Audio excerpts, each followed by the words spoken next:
Halo, selamat sore teman-teman, kembali lagi dengan saya. Oh ya, kali ini saya bakalan bahas tentang pengalaman saya selama di Polandia ya. Jadi pengalaman dan semua karir saya di Polandia itu seperti apa. Jadi saya bakalan bahas ke teman-teman ya. Sebelumnya mohon maaf sekali lagi karena saya pakai kacamata.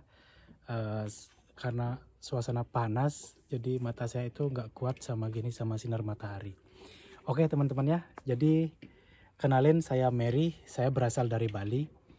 Dan di Bali itu saya dari Karangasem di wilayah Manggis, Antige. Nah teman-teman, kalau ada yang dari Bali nih, saya orang dari Karangasem.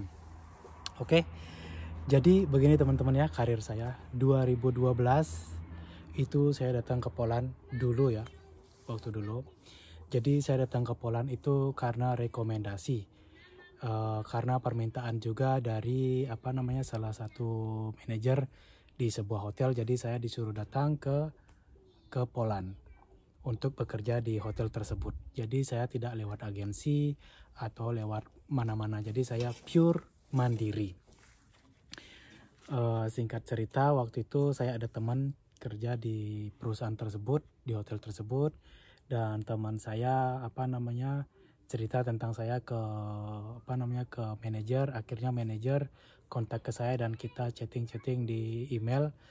Akhirnya manajer mau saya datang ke Polandia. Waktu itu manajer siapin saya dokumen segala macam. Singkat cerita, saya ngurus visa sendiri waktu itu, hanya bayar visa sendiri waktu itu kena 2.500.000 kalau nggak salah waktu itu ya, pakai calo. Karena waktu itu saya males ke Jakarta, jadi saya bayar calo 2.500.000. Selanjutnya saya beli tiket juga sendiri, tapi waktu itu uang tiketnya dikembalikan sama bos saya. Jadi saya dapat uang tiket dibeliin bolak-balik, itu datang dibeliin, pulangnya juga dibeliin waktu itu. Jadi saya ke Poland itu cuma habis biaya 2,5 buat ongkos visa, terus sama ya fotokopi, ya mondar mandir, ya itu aja waktu itu saya biaya saya pergi ke Polandia. Dan saya bekerja di perusahaan tersebut selama 2,5 tahun waktu itu. Saya bekerja sampai tahun 2015 pertengahan waktu itu, Mei atau Maret, Mei kalau nggak salah waktu itu saya berhentinya dari sana. Tapi sebelum berhenti dari perusahaan tersebut, saya sudah punya plan lain, dan waktu itu saya berhentinya baik-baik dengan perusahaan saya. Saya bilang saya mau cari pengalaman baru. Waktu itu bos saya bilang iya, nggak apa-apa. Malah bos saya waktu itu lumayan sedih karena satu-satunya cowok waktu itu yang kerja di perusahaan tersebut cuma saya. Maksudnya sebagai fisioterapi ya, sisanya cewek-cewek semua. Teman-teman sedih semuanya karena saya pergi. Tapi ya waktu itu kan saya tujuannya ke Poland pengen cari penghasilan kan waktu itu kan. Nah waktu itu saya dapat gaji $850. Waktu itu baru masuk ya. Gaji pokok $850 dibayar dengan mata uang zloty. Terus ada uang makan 10 zloty per harinya. Terus ada bonus juga 5-7% per treatment. Artinya kalau saya ambil klien satu dengan treatment yang harganya 250 zloty seumpama, jadi saya punya 7% dari 250 zloty itu. Tapi waktu itu saya nggak kerja per jam ya seperti teman-teman sekarang yang kerja di pabrik itu kan kerjanya per jam, dibayar per jam. Kalau waktu itu saya nggak dibayar per jam. Saya punya gaji pokok, jadi kerja nggak kerja saya tetap dibayar, tetap ada uang makan begitu teman-teman ya. Karena waktu itu saya kontrak kerjanya bagus, jadi memang saya dipanggil untuk bekerja, bukan saya disodorin sama orang, sama agensi gitu, enggak. Jadi karena pure saya langsung dari perusahaan, jadi punya kontrak kerja yang bagus waktu itu. Dan tahun pertama saya punya gaji $850, tahun kedua saya punya gaji naik $100, sampai setengah tahun itu, sampai tahun berikutnya itu saya mentok gajinya $950 waktu itu loh ya. Kalau saya pulang kirim uang ke rumah itu ya $1.000 itu sudah saya kirim, dan sisanya saya masih cukup ya untuk hidup, untuk makan, untuk apa namanya traktir teman, terus untuk beli baju, beli segala macam yang kita punya itu, yang saya mau itu sudah bisa waktu itu. Itu enaknya kalau apa namanya kita cari kerja sendiri. Sebenarnya gaji di Poland itu bagus teman-teman ya.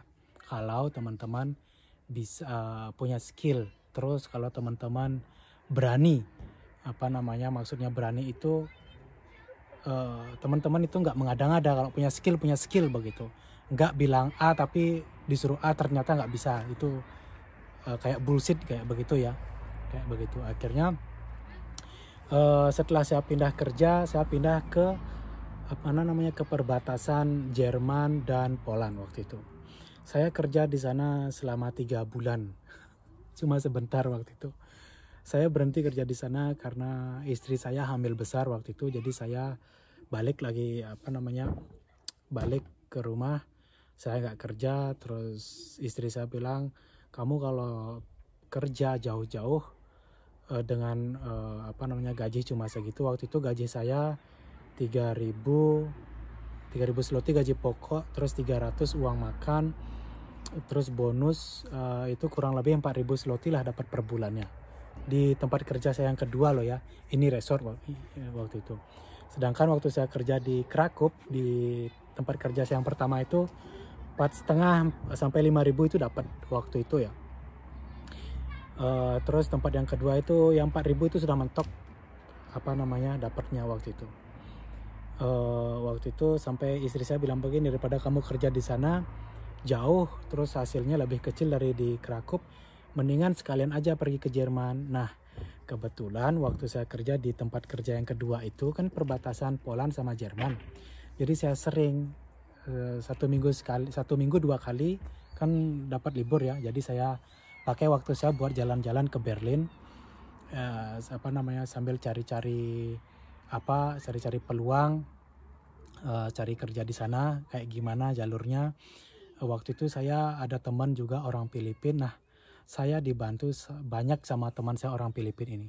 Teman saya ini pinter banget dia. Dia orang Filipina. Dia jalurnya itu sampai jalur yang bagus, yang jelek itu dia sudah rasain semuanya. Saya diajarin sama dia. Gini caranya kalau kamu mau pergi ke Jerman, kamu kerja di Jerman, kamu kerja 2 minggu, kamu balik lagi ke Poland, kamu masuk lagi ke Jerman, begitu terus supaya jadi legal.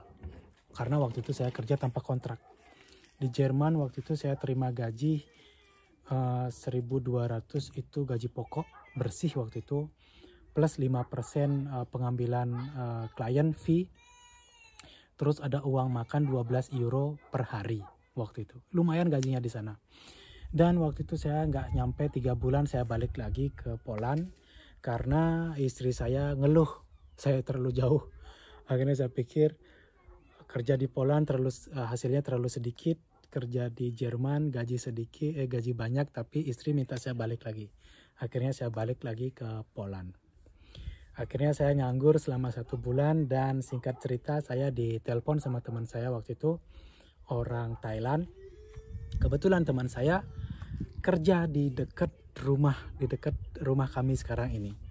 Dia nelpon saya, bro gimana kabarmu? Saya bilang kabar baik. Kamu di mana bro? Saya ingat sama alamat rumah kamu bilang kamu tinggal di daerah ini. Iya, saya bilang saya memang tinggal di daerah ini. Saya kerja sekarang di dekat rumah kamu. Oh ya? Akhirnya saya minta alamatnya, ternyata beneran. Dia kerja 20 menit dari tempat saya tinggal. Itu resort bagus banget. Akhirnya saya disuruh ke sana, saya dikenalin sama bosnya, sama direkturnya, sama staf di sana. Waktu itu teman saya dia manage di sana seperti manajer lah di sana. Waktu itu resortnya belum 100% jadi. Teman saya waktu itu di sana yang mengelola spa-nya waktu itu. Kalau teman-teman yang nggak tahu, spa itu adalah tempat pijat ya, tempat pijat tapi bukan pijat plus ya, pijat relaksasi di sini buat orang santai begitu. Akhirnya saya kenalan dan bosnya senang banget ketemu saya waktu itu karena ada orang Indonesia dekat resort itu tinggal. Dan waktu itu bosnya bilang begini, saya senang banget kenal sama kamu, kalau kamu mau kamu bisa kerja di sini. Langsung saya iakan, oke, siap. Akhirnya minggu depannya saya disuruh ke sana buat ambil foto, ambil film. Waktu itu kita buat film, buat foto, buat buat pemasaran, buat iklan. Dan teman saya orang Thailand ini, dia nggak terlalu mengerti tentang spa waktu itu ya. Tapi dia laki banget dapat tempat itu. Dan waktu saya kerja di sana, saya diminta sama teman saya buat menu, buat ini, buat itu. Jadi saya lebih banyak take care sama tempat itu sebenarnya. Dan time by time, direktur saya itu tahu kejadian itu. Dia bilang begini, saya sudah tahu ternyata kamu yang buat SOP di sini. Direkturnya bilang begitu ke saya. Saya bilang iya memang saya yang buat karena saya dimintain tolong. Saya bilang begitu. Kami sangat menyesal karena ternyata si ini anggaplah si B gitu, namanya si B nggak bisa dia manage perusahaan ini, ternyata dia panggil kamu karena kamu yang bisa. Waktu itu begitu ya. Akhirnya teman saya itu merasa nggak enak hati mungkin ya, terus dia mengundurkan diri. Dan waktu itu saya diangkat sama direktur menjadi manajer di resort tersebut. Akhirnya saya menjadi manajer di sana, saya manage semuanya, saya buat SOP, saya buat menu semuanya di sana, semuanya saya manage. Dan saya bekerja di sana selama 2,5 tahun. Saya bekerja di sana di resort tersebut. Akhirnya karena kerjaan di sana sangat-sangat berat, memang hasilnya juga bagus di sana. Kalau masalah gaji di sana bagus banget karena bos saya itu baik banget sama saya. Saya perlu apa itu semua dikasih. Makan, minum, ngopi itu sampai mencret di sana, sampai muntah-muntah di sana dikasih sama bos saya. Terus rumah bagus banget, kamar di resort itu ditutup satu untuk saya. Jadi saya tidur di resort tersebut. Jadi tahun 2017 saya mengundurkan diri dari tempat itu karena saya pikir saya punya skill, kenapa saya nggak coba buka usaha sendiri waktu itu ya. Dan akhirnya 2017 saya mengundurkan diri. Waktu itu 2017 pertengahan Juni atau Juli kalau nggak salah saya berhenti waktu itu. Juli saya berhenti. Terus saya tinggal di rumah, sempat nganggur 1 bulan dan saya putar otak apa yang harus saya lakuin sekarang. Akhirnya 2017 Agustus waktu itu saya buka usaha sendiri di sini. Jadi saya buka salon di Krakup, sampai sekarang salon saya masih berdiri di sana. Dan sekarang umurnya sudah 17, 18, 19, 20, sudah 3,5 tahun umur salon saya sekarang. Saya buka usaha sendiri, tapi waktu saya buka usaha salon itu benar-benar berat banget. Jadi berat banget. Saya sudah nangis darah di sini karena punya usaha di Eropa itu tidak gampang. Itu benar-benar susah. Jadi dari tabungan yang segini tiba-tiba gak ada sama sekali, itu saya sudah rasakan waktu itu ya. Karena gak ada klien sama sekali, jadi saya punya anak kecil masih pakai pampers. Untungnya anak saya gak minum susu dari kaleng ya, dari susu bubuk itu formula gitu gak minum, cuma susu ibu aja waktu itu dari istri saya. Terus selama 3 bulan itu waktu salon saya baru dibuka itu sangat berat ya. Saya sempat jadi tukang sebar brosur waktu itu, tapi bukan brosur orang ya, brosur saya sendiri di lampu merah. Sorry ini anjing saya. Sorry anjing saya gini gonggong. Saya sempat sebarin brosur di lampu merah gitu selama beberapa minggu karena saya pingin ada kemajuan di bisnis saya. Juga hasilnya nihil waktu itu. Terus saya bawa proposal juga ke hotel-hotel, tapi apes waktu itu karena waktu itu penampilan saya masih kurus ya, waktu itu kurus banget saya waktu itu. Terus orang itu nggak percaya sama saya. You are small. Orang itu ngelihat fisik saya terlalu kecil, terus buluk gitu loh, bulukan. Saya itu bulukan, jadi orang itu nggak percaya dulu kamu punya perusahaan itu, mereka nggak percaya.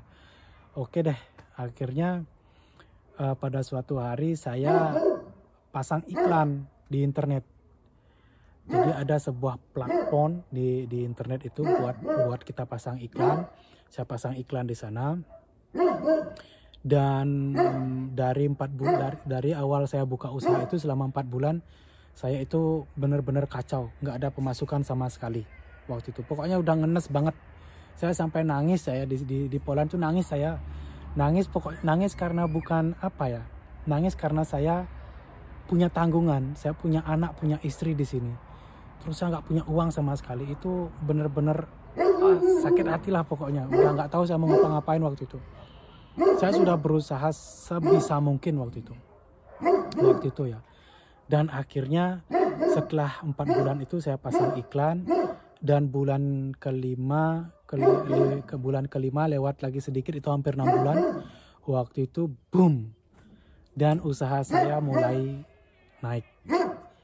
Dan bulan kedua setelah saya pasang iklan, itu penghasilan saya di Poland, di perusahaan saya sendiri ya, sehari itu kadang-kadang ya 1.000-1.500 zloty per hari. Gaji saya itu 1.000 sampai 1.500 zloty. Dan waktu itu saya bekerja hanya 2 bulan. 2 bulan saya kerja full karena saya pikir saya mesti kejar target ini. Saya harus kejar target karena saya sudah lama nggak pegang uang kan. Full terus saya kerjanya sampai saya benar-benar ada uang. Akhirnya saya mulai agak menurunkan gini jumlah klien saya. Jadi saya agak tekan dia supaya klien saya tidak numpuk terus. Karena kalau saya kerja terus itu klien datang terus, saya nggak ada tenaga lagi. Akhirnya waktu itu saya pulang kampung, waktu itu saya pulang ke Bali istirahat sama istri saya sama anak. Akhirnya balik lagi ke Poland. Dan sampai di Poland begitu lagi, dan klien kan sudah tahu siapa saya, sudah tahu saya punya kinerja saya, sudah tahu servis saya seperti apa. Jadi orang sudah mulai mengenal saya waktu itu. Dan waktu itu saya juga mencoba buka bisnis lain ya waktu itu ya. Jadi saya buka bisnis jual sembako waktu itu. Saya pernah jual sembako di Poland, teman-teman. Saya jual rendang, jual sambal, ikan teri, jengkol, pete, sayur-sayur itu saya pernah jual loh di Poland ya. Semua barang itu saya datangin dari Indonesia semua. Saya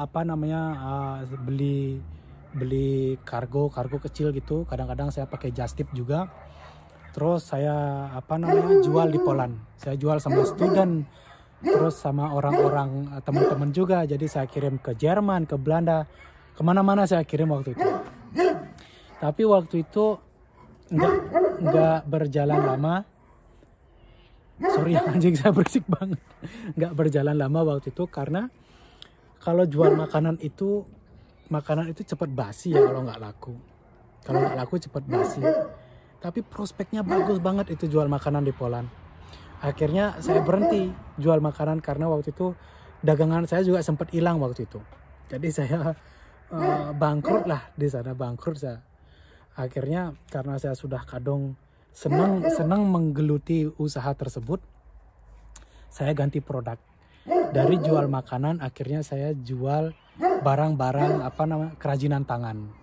Jadi kerajinan tangan Bali dari wilayah saya Karangasem itu saya bawa ke Poland, saya jual di sini barang-barang tersebut.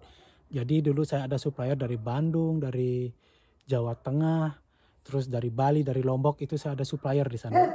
Jadi rutin setiap bulan itu saya kirim barang ke sini ke Poland, saya supply ke sini ke toko-toko. Saya jual online, saya jual ke Jerman, ke Arab, ke Singapura, ke Filipina, ke Amerika, semua negara saya sudah kirim barang saya itu. Barang-barang kerajinan tangan tersebut. Dan sampai sekarang saya masih menggeluti usaha tersebut. Usaha ayah jual barang itu, jual kerajinan tangan itu, batik juga saya jual, tas-tas itu saya jual, terus kayu, terus kulit-kulit, terus furniture itu saya masih jual sampai sekarang, dan saya masih punya usaha spa juga di Poland, di Kraków tempatnya. Jadi makanya saya selalu sibuk karena sekarang ini spa saya itu yang handle itu saya sendiri. Saya tidak punya anak buah. Kalau dulu saya pernah punya tenaga, tapi tenaga freelance. Maksudnya saya ambil student gitu buat kerja di saya. Kalau ada kerjaan saya suruh dia kerja, kalau tidak saya nggak bolehin dia kerja. Begitu. Jadi saya yang handle langsung, saya yang turun tangan langsung. Karena saya pikir begini, kalau saya punya usaha, kalau orang lain yang jalanin usaha saya, mungkin dia kerjanya nggak sepenuh hati. Jadi saya takut karena usaha baru nanti malah kacau. Akhirnya saya turun tangan sendiri. Saya turun tangan langsung untuk take care sama perusahaan saya. Begitu teman-teman. Jadi itulah perjalanan kisah saya di sini di Poland itu, makanya saya bisa sampai sekarang. Jadi dari awal sampai ke atas itu ada prosesnya, dan skill itu saya asah terus. Kegagalan saya sudah pernah alami. Oke deh teman-teman, terima kasih banyak ya sharing-sharingnya sekarang. Jadi itu dulu yang bisa saya share ke teman-teman. Terima kasih dan sampai jumpa di video saya berikutnya. Bye bye.